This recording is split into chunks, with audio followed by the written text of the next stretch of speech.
clip, very moving, and yeah, we ask you to stand together because it is right. Moving words. So welcome everybody to the November 2024 SCAFI, Southern Cross Alliance for Israel meeting. Again, it's been a big month. A lot of you we've met and talked with over the month, but it's great to see you tonight. We have some special guests, as usual, coming along to share with us. And we've got people from the northern part of Cairns down to me. I think I'm the bottom of for Tasmania. We're in a bit of a heat wave at the moment. It's 27 degrees down here, so that's a heat wave for Tasmania. So it's just wonderful to have you all from Perth and to all the East Coast and across to New Zealand. Great friends of our Jewish community and great friends of our Christian community. And it was a privilege during this last week. We were able down here in Tasmania to host the Israeli ambassador for a couple of days and nights to meet with all sorts of leaders from Parliament, Christian leaders, Jewish leaders. So we had a wonderful time with Amir Mammon, and he really appreciated that. And as he said, it's just wonderful to be amongst friends where he feels comfortable. He said in Canberra, it can be cold in the physical, but it's very cold in the spiritual at the moment. And many people have turned away from friendship with the ambassador. But we stand with him. It's great to have our founding rabbi with us tonight again, Rabbi Reisenberg. And I'll just pass over to him for his welcome. And it's usually with a story. So welcome, Rabbi. Yeah, it's thank you, John. But this evening I begin with a heavy heart. As we know, one of my colleagues, Rabbi Tzvi Cohen, was abducted, was kidnapped, and subsequently murdered by evil men. So therefore, I think it's only appropriate. Let me just share a few words in his memory and his honor.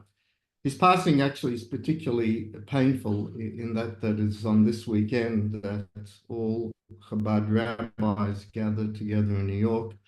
Normally about 3,000 of us to discuss, to learn, to debate, to say a l'chaim. So certainly his memory is going to weigh heavy on all the delegates.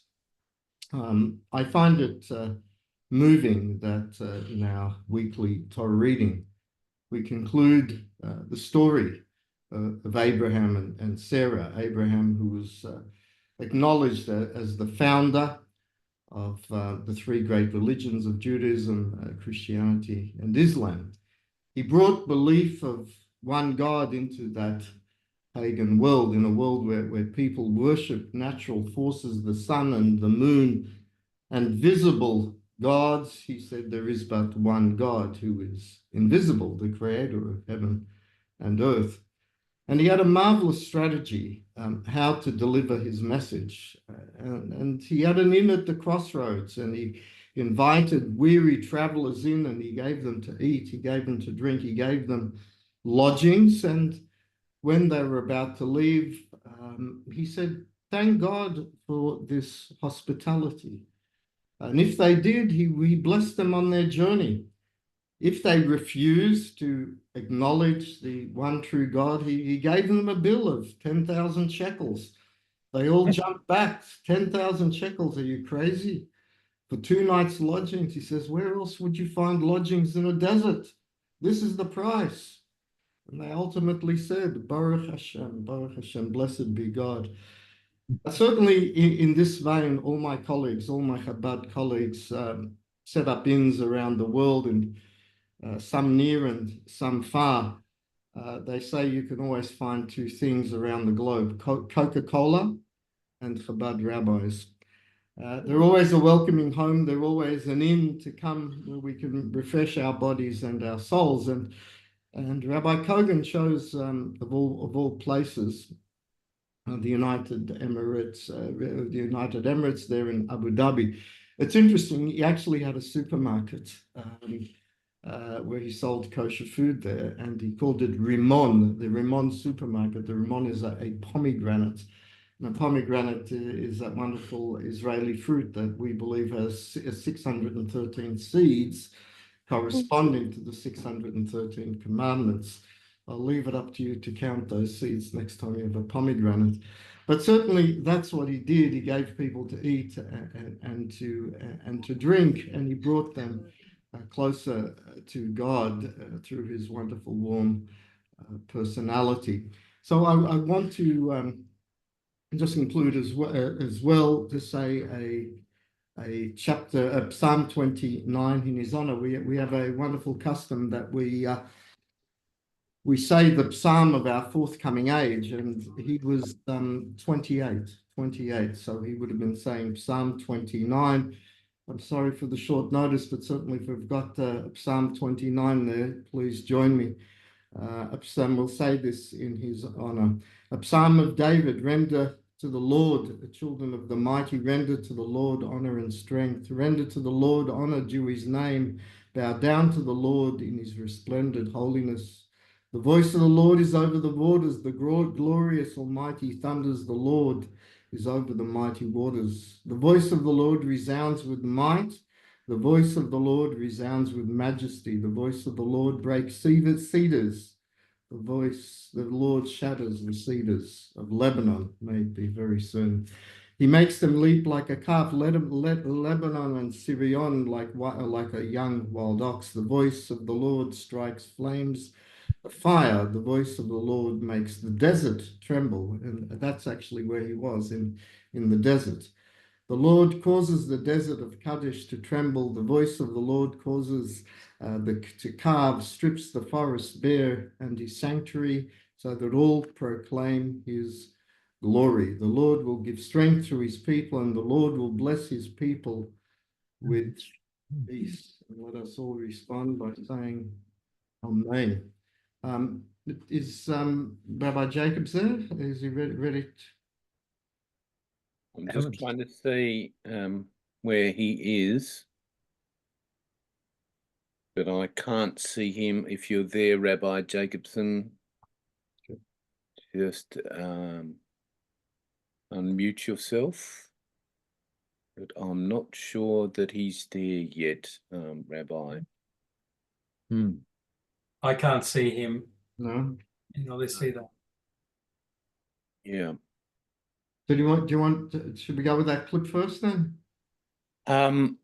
We can do, or we can wait a bit. In fact, because we've got Shmuel on already, maybe we'll start with Shmuel from CFOIC, and then play the clip after Shmuel, and hopefully the rabbi will join us by that time. So you might just text him. Yeah, so let me let him. Okay. Okay. So wonderful. We've got a few more people join us from New Zealand. Always lovely to have you there from, as they say, across the ditch. But we have with us tonight the Australian representative of CFOIC, Pam Culpert, who's also part of the SCAFI committee. And of course, we've got other people from the SCAFI committee, Ian, I see Steve Lieblich, Steve Greens from popped in from Turkey, and a couple of others. So wonderful to have you with us. Pam, would you take the mic and introduce Shmuel to us for those who haven't met him, which we have a couple of times, and then we'll pass over to Shmuel. Thank you, John. And yes, it is a privilege to be representing CFOIC here in Australia. And I would love to dearly introduce our director, Shmuel Yunger. He travels around the world bringing the messages of Judea and Samaria to Christian audiences, and he's just returned from the United States. Shmuel set up a Telegram channel where he posts up to the moment video clips and hosts a monthly Zoom meeting which engages personally with Christian friends across the world. So tonight he will speak about the United Nations, Netanyahu's arrest warrant, and ending the Lebanon war, as well as other things. Welcome, Shmuel. Thanks. It's about 10:30 where he is in Israel, and he's sitting in his town here. That's my backdrop. Thank you, Pam. Thank you, everyone. Thank you for having me, John. Always a pleasure to come to this meeting with SCAFI. Listen, I'm Israeli. I cannot stop saying that. I was born and raised here, and it always blows my mind that people are gathering and talking and sharing and blessing Israel from all over the world. I always say that, and I will repeat that once again. It's not on the news. Friends, when there's a demonstration, when something bad happens against Israelis, it's going to be on the news. Yeah, you heard about the Amsterdam soccer massacre. You heard about what the rabbi just said with Tzvi, unfortunately, being killed in Dubai. Bad things are going to be on the news. You know, only a couple of minutes ago, we were announced that, unfortunately, a soldier, Yona Brief, that was injured on the 7th of October. More than a year ago, he was in the hospital in a very critical situation, and we prayed and we hoped. And unfortunately, a couple of minutes ago, not hours even, we were announced he died. Bad news are always going to make it, and they're going to take the headlines, but we're not going to hear about good news. And when I see a group like you guys meeting and talking and sharing about Israel, and you're doing it so many times, I personally was here a guest a couple of times. It always warms my heart. I want to correct what the rabbi said before. Rabbi Reisenberg was wrong. He said that there are emissaries everywhere in the world, like there is Coca-Cola. But there are some places that there's not Coca-Cola, but there's emissaries. I've been to those places in Asia that you can get emissaries of Chabad and you can get Coca-Cola. So a shout out to Chabad movement that are really a remarkable movement. I admire them and I admire their work. And to think about the power of the Rebbe, the person who sent all of those people to literally every corner of the world. It really, there's nothing more to say, but it's an insane operation. Just to understand, you know, I lived in Hong Kong and I would travel Asia, and even in the farthest places in the world, there's a place that welcomes you only because you're part of the tribe. It's something that just to realize how amazing it is. So these are all introductions to what I want to share with you today. As the rabbi said, in his words, we always start with the weekly portion. There's a very interesting connection to the weekly portion to what the topic I want to speak about. And this is the story of Esau and Jacob. We know Esau was the loved son by Isaac. And all the commentaries ask this question. He didn't notice what was happening with his son. His son wasn't a righteous person. Esau was a hunter. He sinned. He wasn't a good guy. How come his father falls trap and thinks that he's a righteous kid, or maybe not a righteous kid, but still loves him? So our commentaries explain something. He was a hunter, but not only hunting animals outside, he was also hunting with his words. He would play it in a very nice way, the way he spoke to his father. He would go and ask him like questions about rituals. How do you do this, father? How do you do this? Like I'm involved. I'm interested in the different rituals. And his father, Isaac, took it. He saw the sweet words of his son, and he wanted to believe that he was right. So although behind the back, the way he acted was nothing righteous about him, but the way he presented himself, the way he spoke, his father thought he was a rightful person. Why am I giving this example? Because the first topic I want to talk about today is something that I have here in front of my eyes. This is a letter I've received. Okay. I hope you can see it. It's pretty good quality of video. And it is from the United Nations General Assembly, the Human Rights Council. I get this email a couple of weeks ago. You know, this is an attached email. It says as follows. So this is by the Human Rights Council Resolution 31-36 and 53-25. Dear sir, we are writing in reference of the Human Rights Council resolution on Israeli settlements in the occupied Palestinian territories. Generally, what the letter says is that our organization, Christian Friends of Israeli Communities, and we indeed work with Judea and Samaria, it says that your company was among businesses and titles mentioned in one of these submissions as allegedly involved in one or more of the activists encompassed in the scope of the database of the defined resolution and reference of paragraph 96. And when you open it inside, this is the resolution. This resolution is a resolution for businesses that are involved in Judea and Samaria, generally saying, making the life of the local Palestinians a nightmare. According to this resolution, there are movements, there are companies. We are apparently one of those companies who are torturing them, and we are doing things against the very basic human rights that they, of course, have like any other human being. What do you do when you receive such a letter?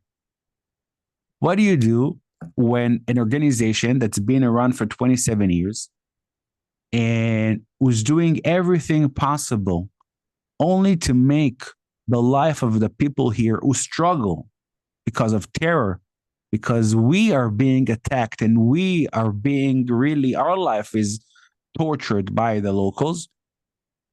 How can we answer a claim that says we are doing such a thing to the local villages?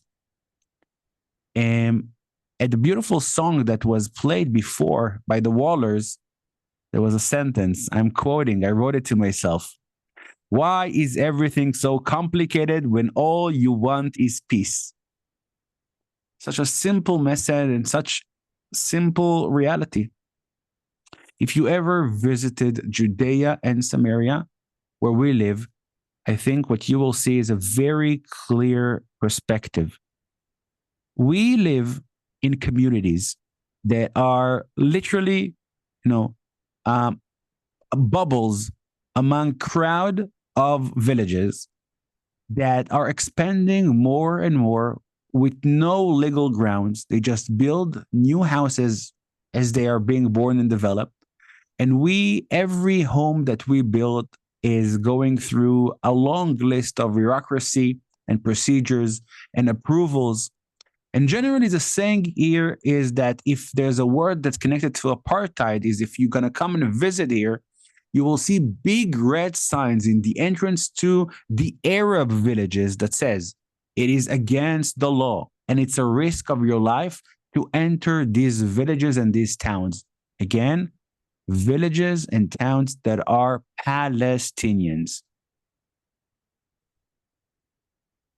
I'm talking about this subject. This is the subject we're dealing with because we live in the area, but I want to expand the perspective to something a bit wider. And I think it's something that needs to be presented now with the madness of what we saw in the last weeks.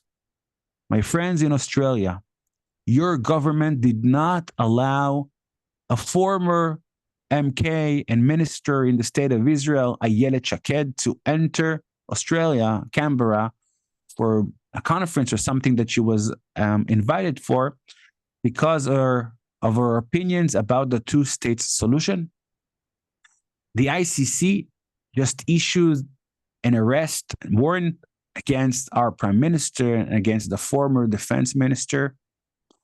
I'm looking at all those things, and I'm looking at this human rights letter, and I'm looking at what happens around us from every corner, and I think maybe I'm the crazy one. Maybe I see things differently. Because wherever I look around me, I see our life in Judea and Samaria in a very simple perspective. As he wrote on the song, we are looking for peace. We are looking for quiet. We are looking for a coexistence situation.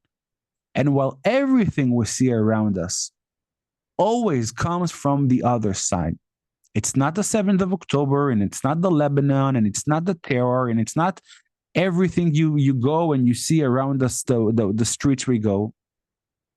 This is a fundamental, important, crucial element that I want to say. This is a war about the realization that Jewish people should exist in Israel. And the simple way to go and approach is by attacking the existence of Jews in Judea and Samaria. And today, when I talk to you guys, I want to answer this. And this is something you heard many, many times, but it's important to, say it again, and again, because apparently the message didn't came through, not to you guys, but to the governments, to the high officials, and to the people who are sending us those letters, who are stopping our people in the politics to enter your countries. And the realization is twofold. Number one, if you are a Bible believer, abiders of God, you just read in the weekly portion how God gave the land to his people, to Abraham. How last week we read about Abraham purchasing a piece of land in Hebron. Our existence and our connection to the biblical heartland, to Judea and Samaria, is literally the one and only connections we have. We started the longest running real estate deal in the land with Hebron and with Shechem right here when Abraham was promised the land. These are things that are clearly realities that we waited for 2,000 years to come back to those places, and we hold the names of those places once again. And the reasons why Judea and Samaria is always going to be a crucial element at this situation is because it's our fault. The state of Israel in 1967, after reclaiming this land, we never annexed the land. We never said officially, this is the state of Israel. So all the questions and all the area in dispute and all the things that the UN allows itself to do surely needs to come to an end. And I'm saying this not just to, emphasize all the things that you know already, is because to give you the reality of what Israeli is looking at. A couple of weeks ago, in a faraway country, the US, there's a new president. Now, regardless of your political perspective, that's the reality. There's a new president that apparently until now, covered himself with so many people that support Israel. So many people that support the claim of our existence in Judea and Samaria. People that are stop talking about the two-state solution, but they talk about sovereignty in the land. And the understanding that this land, Judea and Samaria specifically, cannot be questioned anymore. All the problems comes with the fact that Judea and Samaria is being questioned. And whenever it comes to a matter of political perspective, the solution is always that we need to evacuate the place and we need to give it back.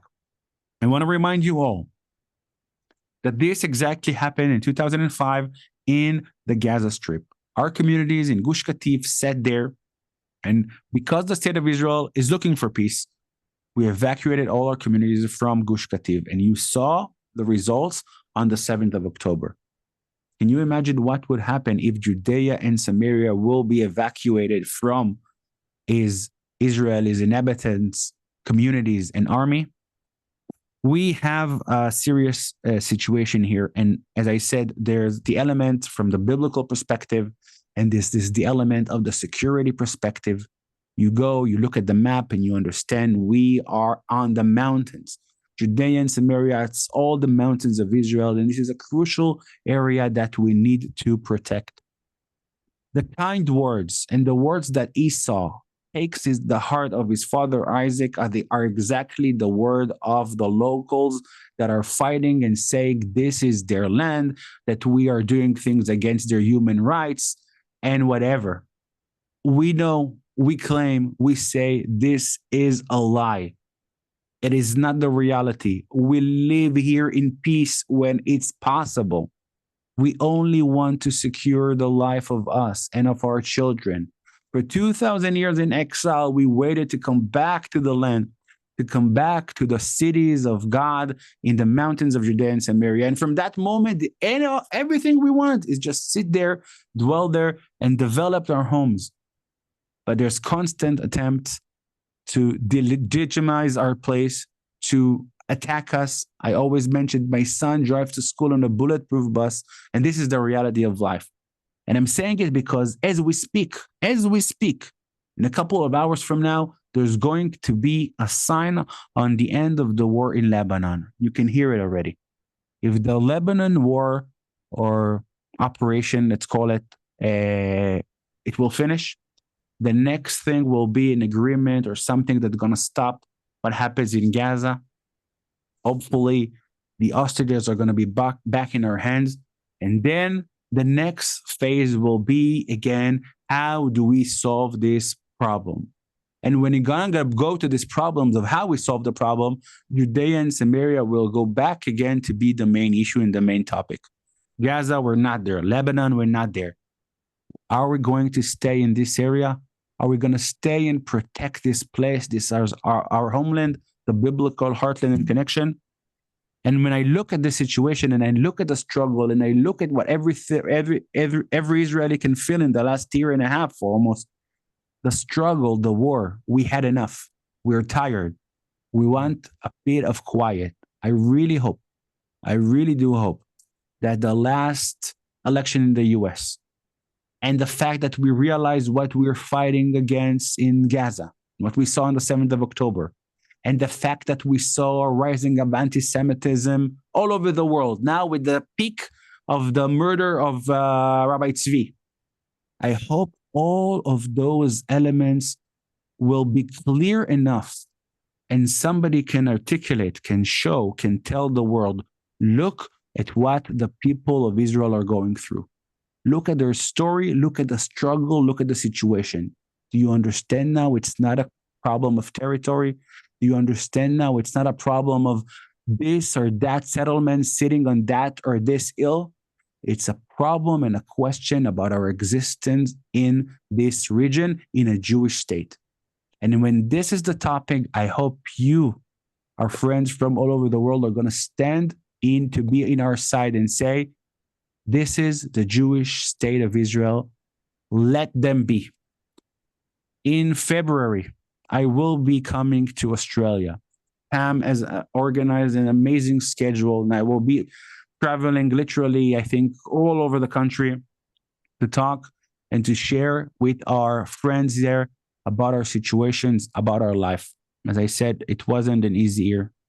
It wasn't an easy year, and we cannot, stand quietly when our people are still dying. Today, somebody that was injured on October 7th, and the families here that their husbands were away for more than 200, 300 days of fighting, and families that lost their loved ones, and orphans and widows, and people that still didn't return to their home in the north, still didn't return for more than a year. All these situations, and Judea and Samaria, is the way I believe the pinnacle point of the whole story, is going to be the main topics of the situation. And as we see the unfolding situation of the war, we can only hope and pray that we will be able to answer back on the next attack. This is the biggest claim. This is the biggest challenge we had. Every time we have this attack or whatever happened in the north, we fight and then we withdraw, and then they start and shoot again. I hope that the next missile and the next attempt will be answered just the way it was answered in this war. I think Israel showed their power, their courage, their abilities in the north and in the south, and I hope it will give us another round of peace. we're not dreamers. We don't feel that it's going to be the end. I don't think they're going to love us from now on, but at least we will gain quiet for not for a year, for 25, if not for 50 years. We really destroyed Hezbollah in the north. We didn't destroy the idea, but we destroyed their abilities. And we hope this is something that's going to gain at least a couple of dozens of years of quiet. So I want to thank you all, and I want to ask you to continue to pray for us and follow what we do in CFOIC and all the other amazing organizations, and know that we are in the land of Judea and Samaria, in the biblical heartland. We represent the people, and we really thank you for all the efforts to bless us and to give peace and quiet to the people here. Thank you. Thank you, Shmuel. Just wonderful. And we're in agreement, and we stand with you in all the things that you have said at this time.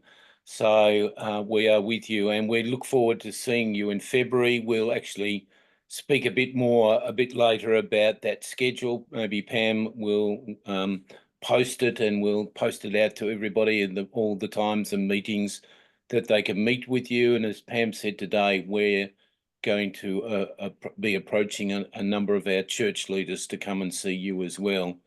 So if you can stay on, we may have a time for Q&A a bit later, but I'm conscious right now that we've got the rabbi from Holland who has joined us, and I don't know what time it is over in Holland at the moment, but I'm going to ask our Rabbi Reisenberg to introduce the rabbi from Holland, and we'll hear from him.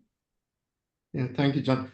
Firstly, Shmuel, thank you so much for those heartfelt words, and please reach out to me personally before you come, and certainly let's catch up. It's our privilege and honor to have Rabbi Jacobs here, the Chief Rabbi of the Netherlands. He's spoken on this forum before, and certainly he is known to the not only the Jewish community in the Netherlands, but the Christian community there in the Netherlands. He works very closely with Christians for Israel, and I see Ian's there. As when before the war in Ukraine, Christians for Israel gave tremendous support to the communities there, and assisted as well with Aliyah, with immigration to Israel. And Rabbi Jacobs was instrumental in building those bridges. Unfortunately, he's here today to speak about what is going on in Amsterdam, what has occurred in Amsterdam, and he'll give us a first-hand report.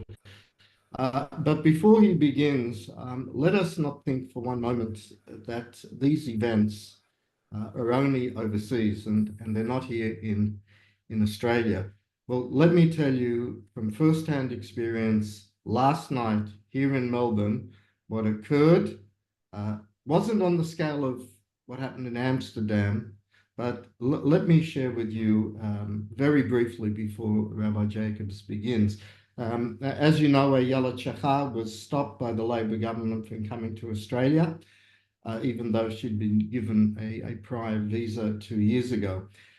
The peak, there was an AJAC, a peak body here, and sponsored her visit together with 4 other personalities, generals, and in Israel, to meet with government ministers, and they thankfully were granted visas. They do this every 2 years. They bring out various key people from Israel to speak to government, to speak to the military here in Australia. The event, they have one public event. It was supposed to occur in the Caulfield Synagogue on Inkerman Road. Word got out that it was going there, and the Palestinian mob had already advertised on social media that they're going to be there. Surreptitiously, in the last moment, the event was then brought to our synagogue, Central, and thank God it was uneventful. Having said that, outside of our synagogue last night, to have a simple event to hear 4 speakers, we had no less than 50 police officers guarding the synagogue. Don't say this just happens overseas. Meanwhile, in the heart of Caulfield, this mob did appear there. Or the event wasn't there, but naturally it was in the heart of Caulfield. A crowd of Jews came. Very proudly, they put the Israeli flags over their shoulders, and there were altercations there, but thank God it was contained. We need to stand up. We need to stand up. Good people need to stand up. Evil prospers when good people are silent. We cannot remain silent. We need to be vigilant. And please let us listen now carefully to what Rabbi Jacobs has to share with us. Rabbi Jacobs. Good evening or good morning. For me, it's morning. What do I want to share with you? First of all, something, let's say, negative, and afterwards a little bit more positive. It's not only Amsterdam, it's the whole of Holland. What people think is that till now there was no anti-Semitism, and during the Second World War all Jews were saved, and now from the 7th of October, suddenly out of the blue, anti-Semitism started. It's absolutely not true. And during the Second World War, about 80% of Dutch Jewry was killed. But it was not the German police or the German soldiers who took the Jews from the houses. It was the Dutch police. Okay, so what did we see? What happened there in those times? And I bring this because I can see that the same is today. During the Second World War, 5% of the Dutch people were collaborating with the Nazis. 5% was fighting them, the resistance groups. And 90% saw and let it happen. Now, this 90%, let's say mayors who had the obligation, they were forced to give you all the names of the Jews living in their town. Well, some tried to not to do that, but the majority did it straight away. She didn't even, she could have gone to the Jewish people and tell them, you go away, escape, or I'll take your name from the list, whatever it is. The far of the majority just did it straight away. And those mayors, I don't count in the ones in the 5% collaborating with the Nazis. The normal people, the regular people, they looked away, or when they saw somewhere a Jew was hidden, they went to police. Why? Because that was obligated. And besides that, they got quite a lot of money if they succeeded in giving over a name for the Jew was hidden. Also, those people, I don't call them collaborating, I count them in the 90%. Now, the war was finished, Holland was deliberated, but the liberation took place, and now you could think, or people do think, that anti-Semitism is finished. Not at all. Not at all. The people who survived, the majority was not welcome to come back because the houses were already stolen and all the possessions were gone. So after the Second World War, after the liberation, there was a very, very strong anti-Semitism in Holland. I just share with you what happened to my father, but anybody from what were brought up and born in the shadow of the Second World War, they all met the same problems. My father survived after 2 years and 8 months being hidden in a cellar. He suffered extremely much. The people who saved him didn't do it because they wanted to save him, only because he wanted money. And then a young man, 23, on sticks, he couldn't walk anymore, went to his own house, his shop, to build up life again. But other people were in it, and he didn't let them in. So after the war, after redemption, after liberation, he had to sleep in the streets. He did not get extra food because he was not so terrible. That was the conclusion from the doctors, non-Jewish doctors after the war, Dutch doctors. Finally, he was able to rebuild his life. But after the war, when he went into his house again, into his shop, windows were thrown in. The same people who were writing on his windows before at the beginning of the war, Juden, the same ones, they now were writing on his windows, he was collaborating with the Nazis. And my mother, my parents were not married yet at all, they didn't know each other. My mother, she survived, but her bank, the proof that she has some money on the bank, her bank book, went in booklet, with no computers yet, that did not survive.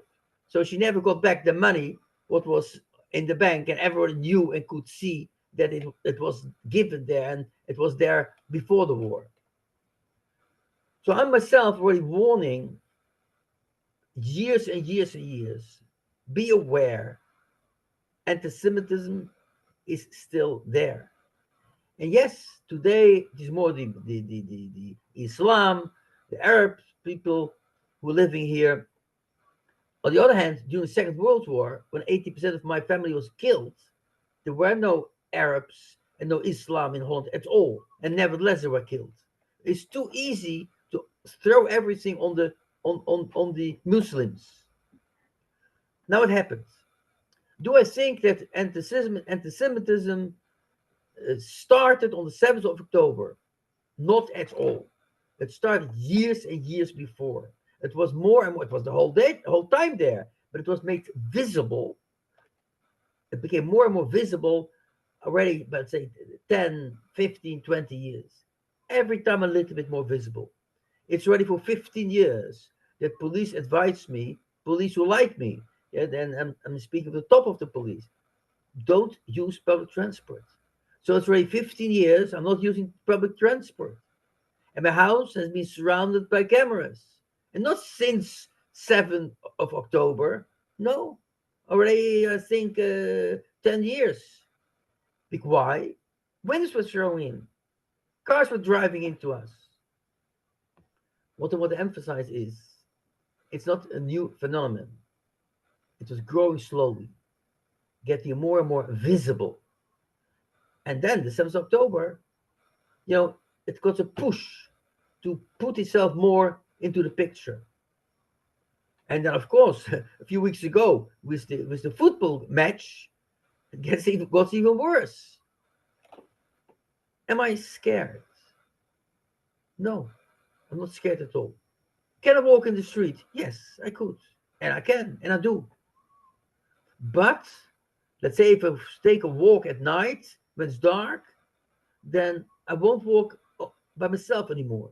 Because Christian people, they don't want me to walk anymore, only myself without anybody next to me. But by day, there's no problem. But it is normal. It's always special youngsters, children, screaming Free Palestine. Well, till now, it was not Free Palestine. No, the last years, it is Yehudi. Yeah, in Yehud. That means Yehudi, Jew, in Arabic. That is normal. Let's say a few years ago, I go out of my house, and the school in front of my house, a public school, children are screaming, Yehud, Yehud. So I go there, into the school, and there's some people walking there to look after the children, Arabic people, Islamitic people. So I asked, what do you come to do here? So I just was cursed. They called me Yehud. Perhaps you didn't hear properly. He said, Baruch Hashem, thanks God, my hearing is very well. So I went to the director of the school. And this lady, she straight away called in all the children. And 2 days later, one of the teachers with a few children came to our house apologizing. And they spoke about it in the lesson. And they understood it was wrong what they did. Everybody should be able to live in Holland without any form of discrimination. Anti-Semitism is not acceptable. That's what we need to do. But the problem is, today, the government, with last Friday, came with a whole plan how to fight anti-Semitism. And what is the plan? Let's put one thing is the most important. Our government, Dutch government, is not at all anti-Semitic. Not at all. If people say like that, they're wrong. What happened with the football match? Well, there was the normal supporters from both clubs who were fighting and screaming at each other. Every Sunday is like that, every football match. But this time it was with a source of anti-Semitism. Then there was the game, the football match. And what I heard from people being there, it was beautiful. No screaming, no shouting. Just it was a very enjoyable situation. No people fighting with each other at all. No cursing, no anti-Semitic words. But then what happened afterwards? Afterwards, well, I myself was sitting in the Portuguese synagogue with hundreds of people, but about 600 people over there, to remember the Kristallnacht and the protection, the amount of police surrounding this synagogue was I never saw so many policemen to gathered, police cars. It was great. When I went afterwards back to my car to the parking lot, I saw someone walking next to me with a bag on his backpacker, looks like that, and well, I didn't know. I was alert. I'm not scared, but what's going on over here? Why is this guy following me? So I went into the cave. We arrived at the garage, and then the guy said, "Erev Tov." I mean, what happened? Police sent this guy, who's one of the policemen, to make sure I arrive my car safely. So that also happens. The way the police calls me, the government calls me after the football match, after October 7th, for the highest levels in government to all, they give a call. We support you. We don't want anti-Semitism, and we want Jews to stay in Europe, in Holland. And that again, we saw last Friday in government, that was clear. On the other hand, how to fight anti-Semitism? Education. It's true. So you're going to make a whole system that in each school, primary school, high school, university, there will be projects from education, how to convince people to stop with anti-Semitism.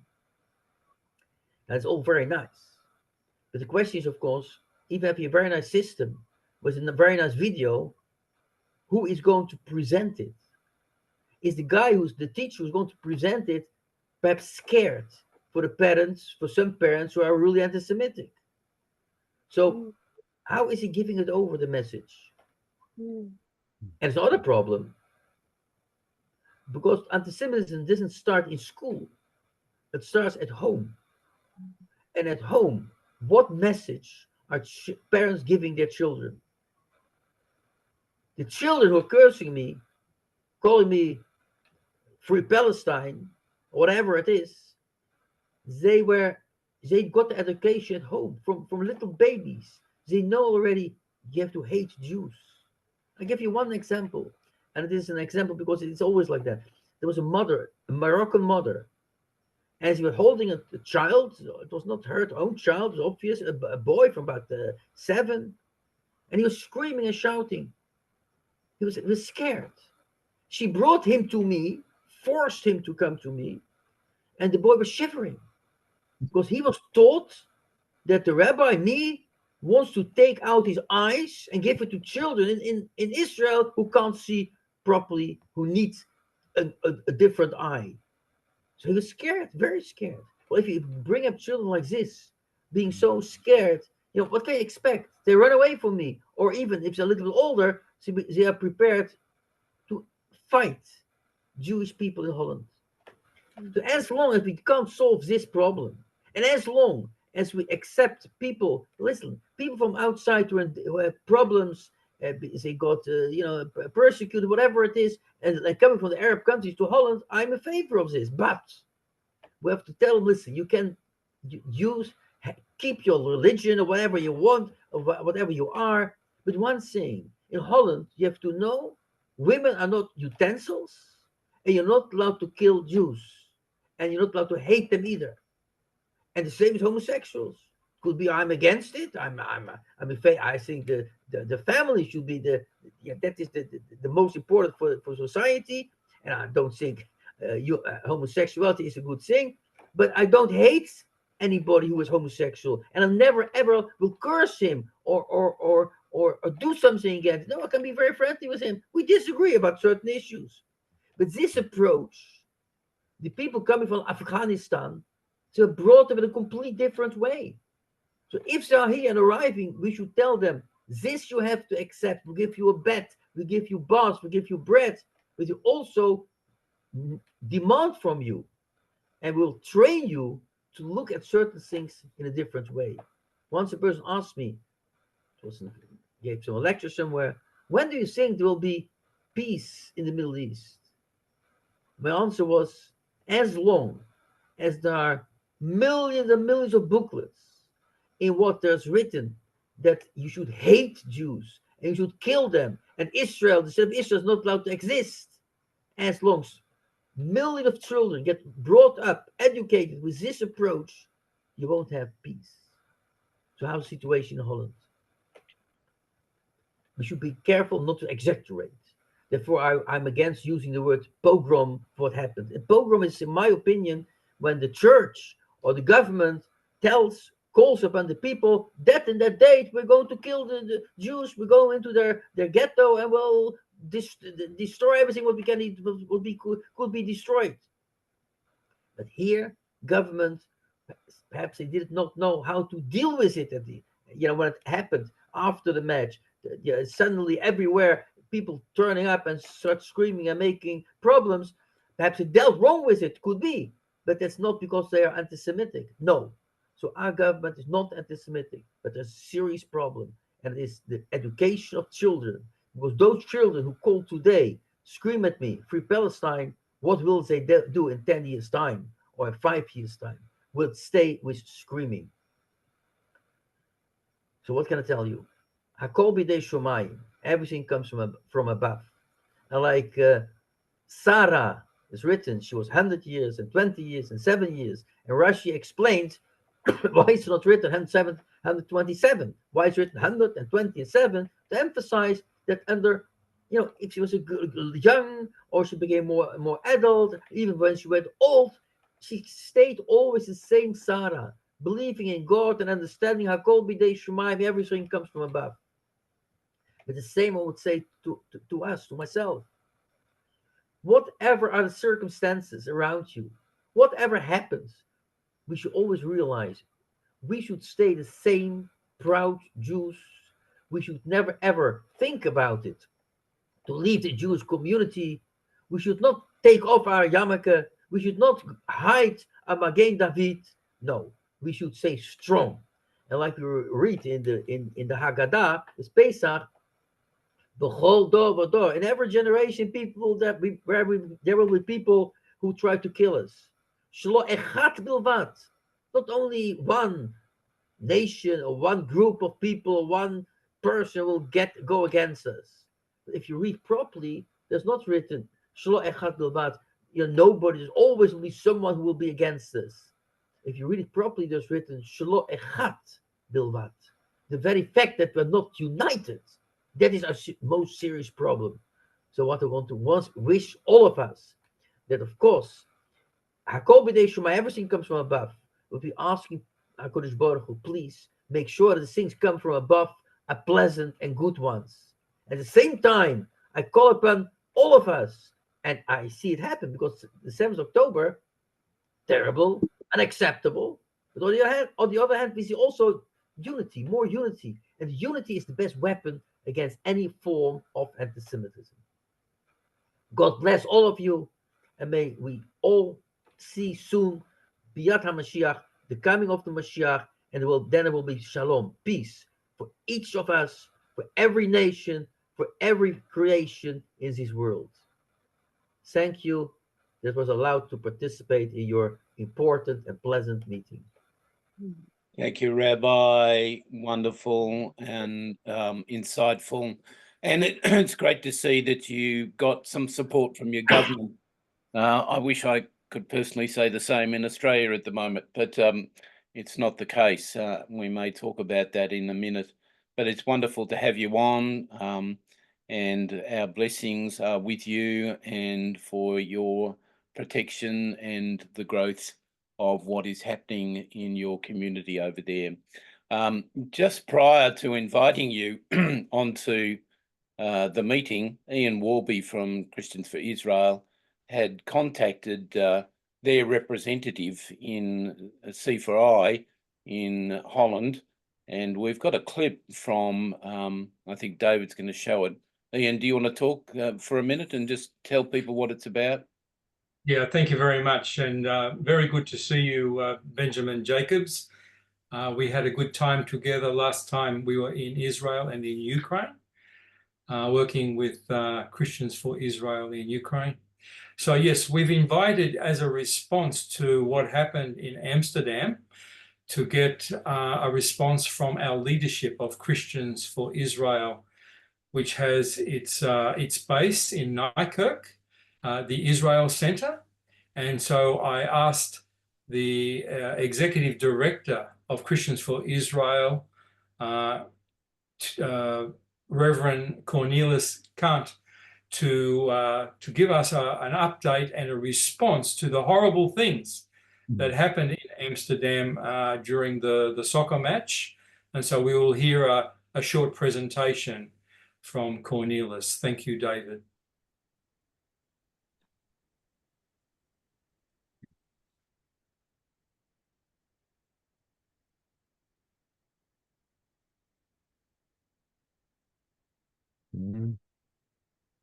That's the previous one.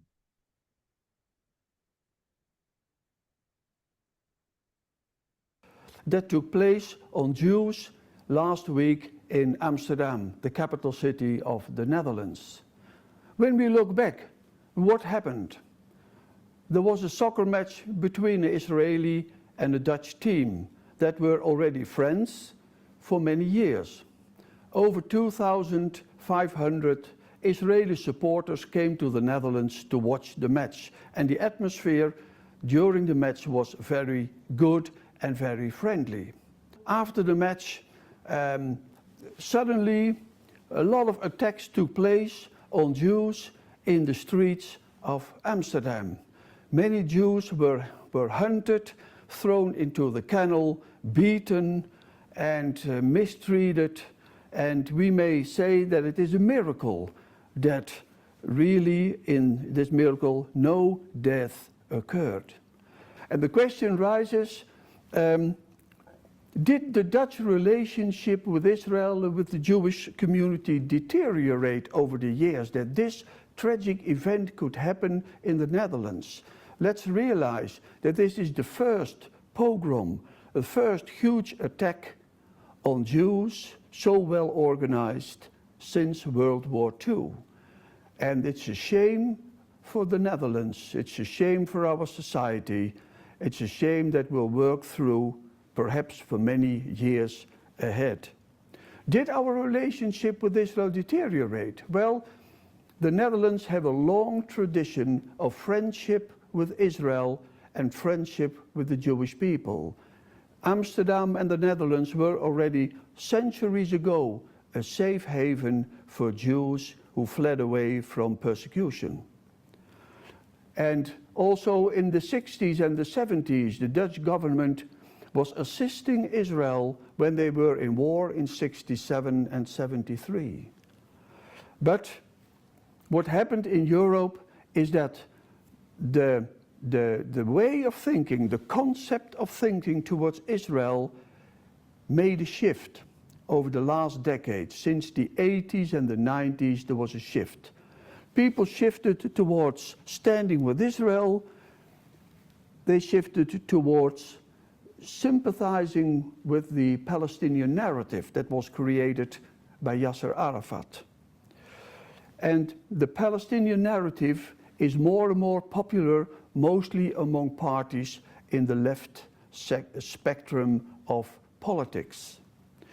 And that means that Israel is more and more seen as a country that's colonizing other man's land, that's made itself guilty to all kinds of persecution and apartheid, and the more centered political parties and the more right-wing political parties kept on standing with Israel. So that's sometimes a diffusing and confusing phenomenon towards Israel. At the moment, we have a right-wing government in Holland, and they firmly stand with Israel.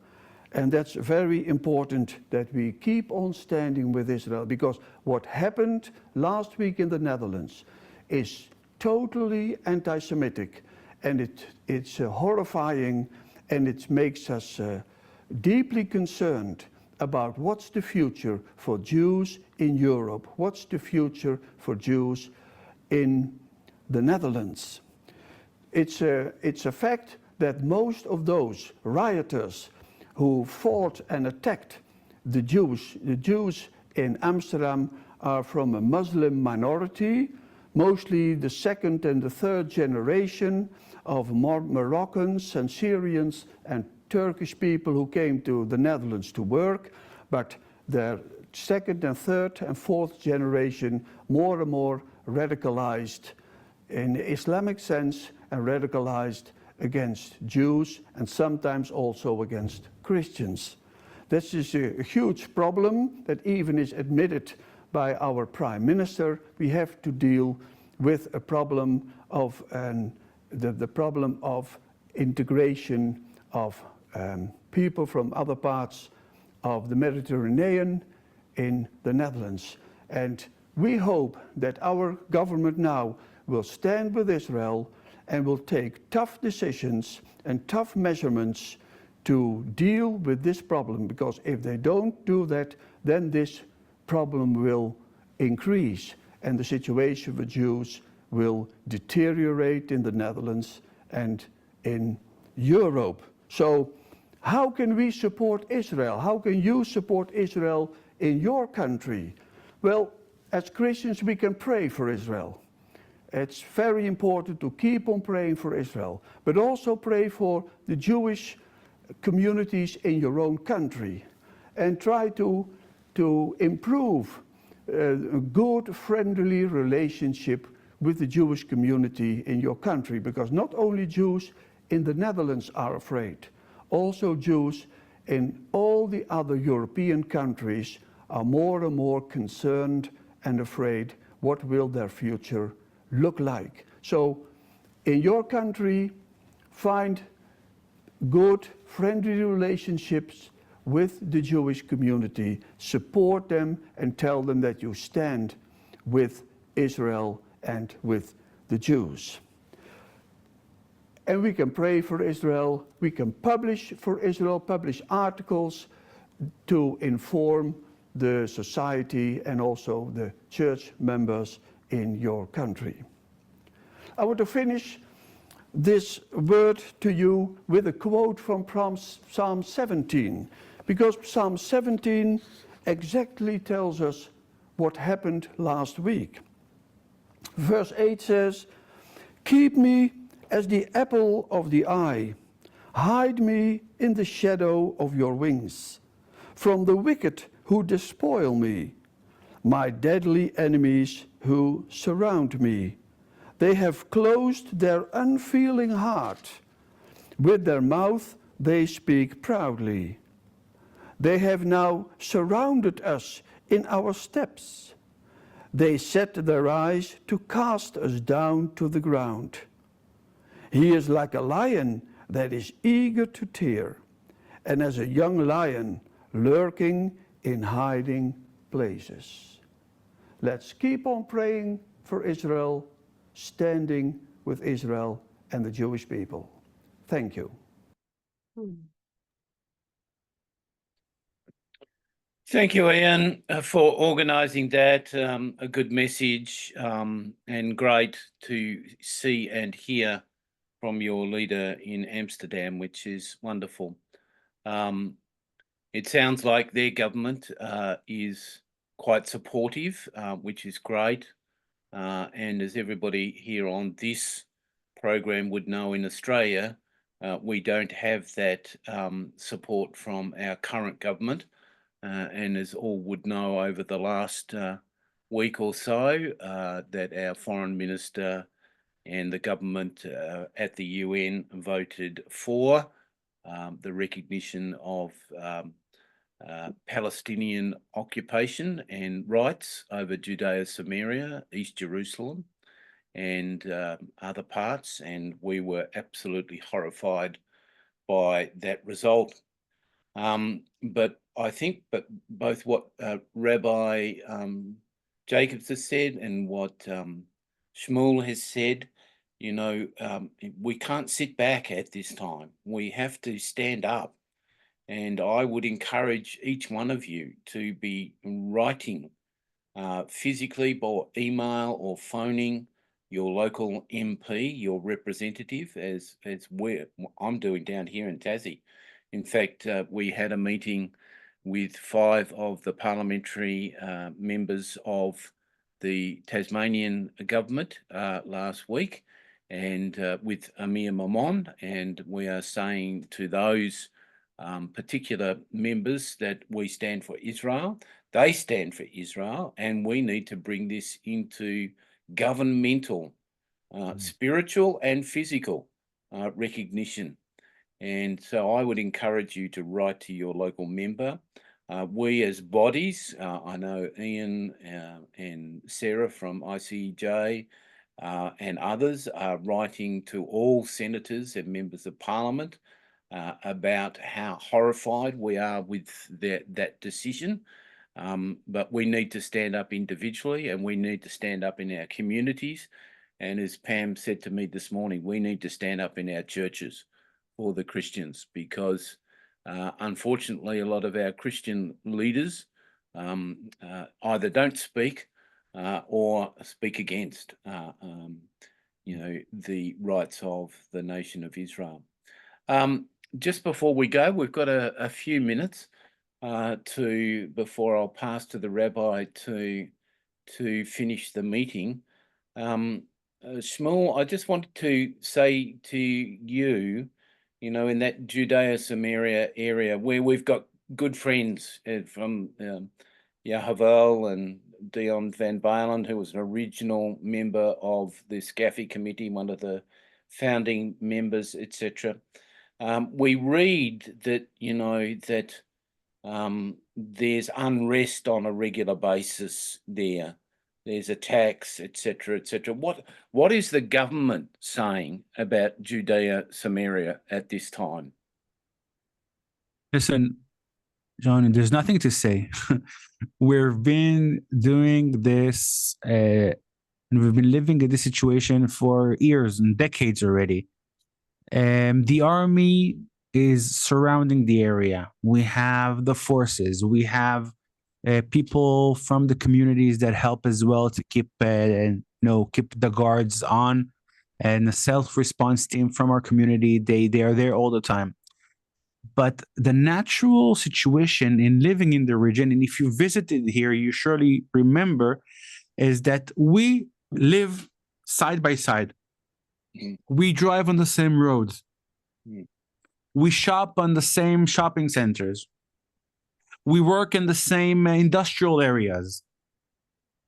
When you live in Tel Aviv and there's an attack, somebody needs to find his way from Samaria, from his town, taking cabs, rides, and whatever, until he arrives to the attack of the place. Here, the only thing he needs to do is leave his home, go to the main road, go to the industrial area he's going anywhere, drive in his car in the junction, stop, and try to do something. I'll share with you something that happened 3 weeks ago.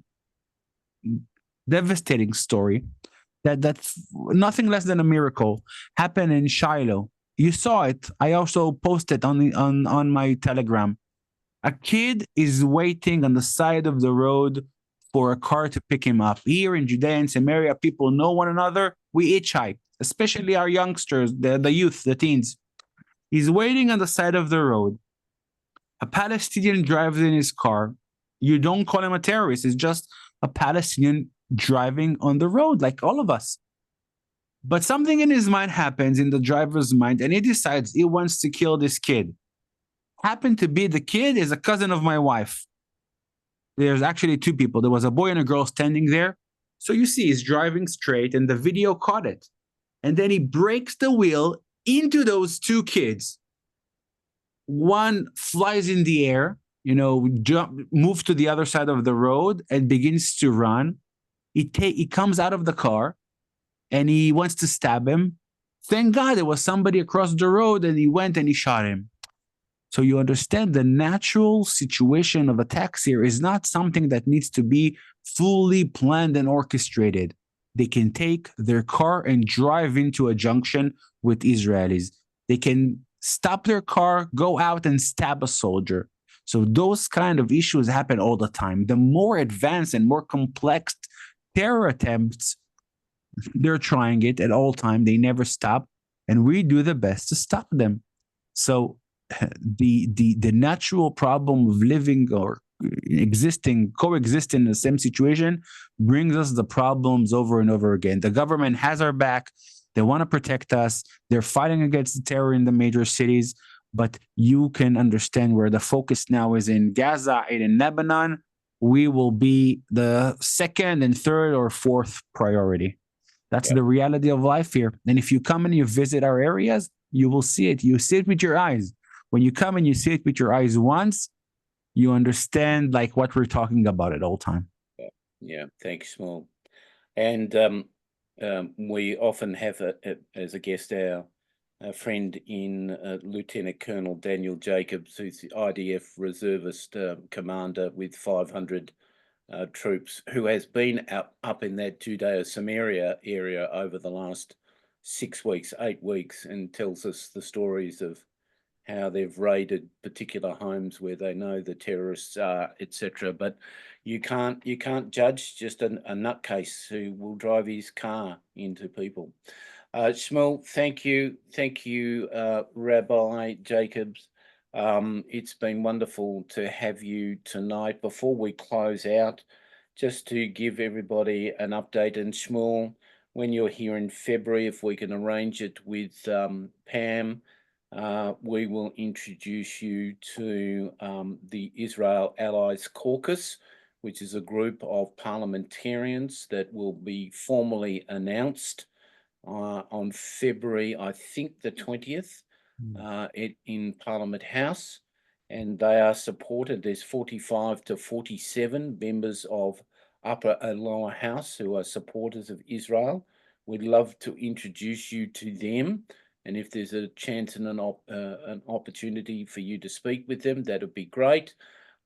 They will be supported by founding Rabbi Isaac Reisenberg, who is a part of the Israel Allies Foundation, which is currently to be announced in the next week or two, I think, Rabbi. We'll actually have the formal recognition of the Israel Allies Foundation of Australasia or Oceania, that we will be then able to gather the resources of all our friends, ICEJ, CFOIC, Bridges for Peace, many churches, many individuals, that then can have a voice into the parliaments of this country and into the leadership of this country, representing over 300,000 to 400,000 Christians who often don't get the chance to voice their opinion as to what is happening in this country. So that's just a quick update as I pass to Rabbi to finish with what he has, whether it's a story or a joke or something somber. Over to you, Rabbi. Well, this time we'll go with the story, John. We'll go with the story. They say when things get tough, the tough get going. And these have certainly been are difficult times for the Jewish people. But as the metaphor goes, if you squeeze an olive, you get olive oil. And one of the most inspirational stories that has come to my attention but I want to conclude with this evening. Is a year after October the 7th, a prominent Jewish magazine did an interview with a number of the survivors of the kibbutzim. And I'll share with you this one particular story where they interviewed a young woman.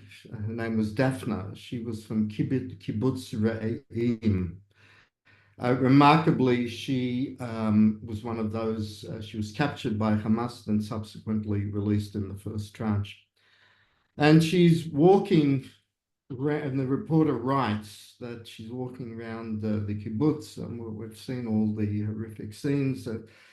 And she takes the reporter to a house which was burnt down.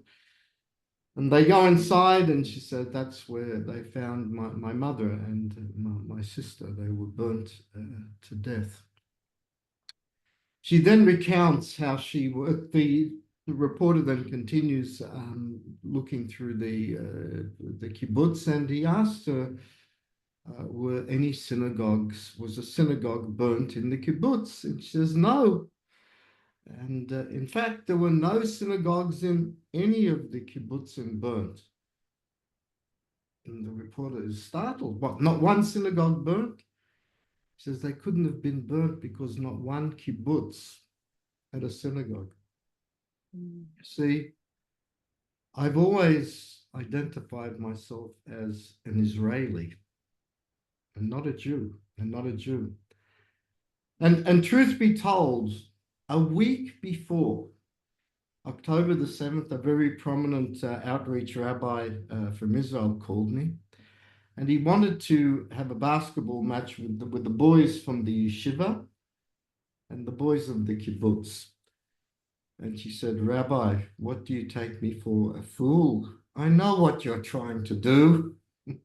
You're trying to infiltrate the youth of our kibbutz. There will be no basketball game with the boys. Absolutely not. Absolutely not. There was no game. And then October 7th came. She was, the mother's sister, killed. She was taken there to the tunnels of Gaza. And as the weeks wore on, she managed to build up some type of rapport with one of her captors.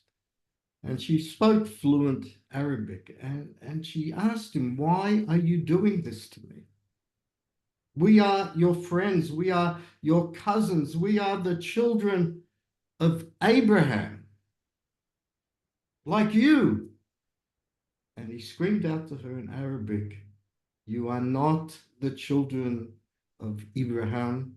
You are white colonialist settlers who invaded this land.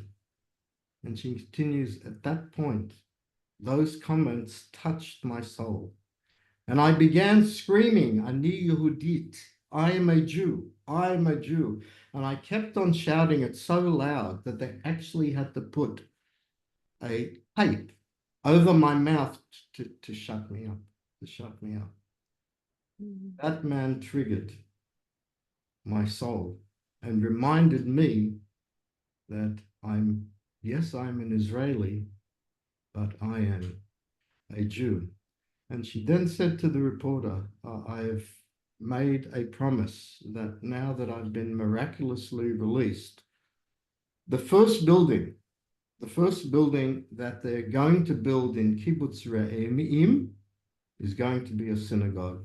And I am personally going to be in charge of that building project. So as difficult as these times have been, there is no doubt there has been a reawakening amongst Jewish people around the world and in Israel to reconnect with their souls and reconnect with their Jewish roots. Yisrael Chai. John. Thank you, Rabbi. Thank you, everyone. Just beautiful to see all. This will be our last meeting for the year of 2024. Our first meeting will be the 4th week of January next year.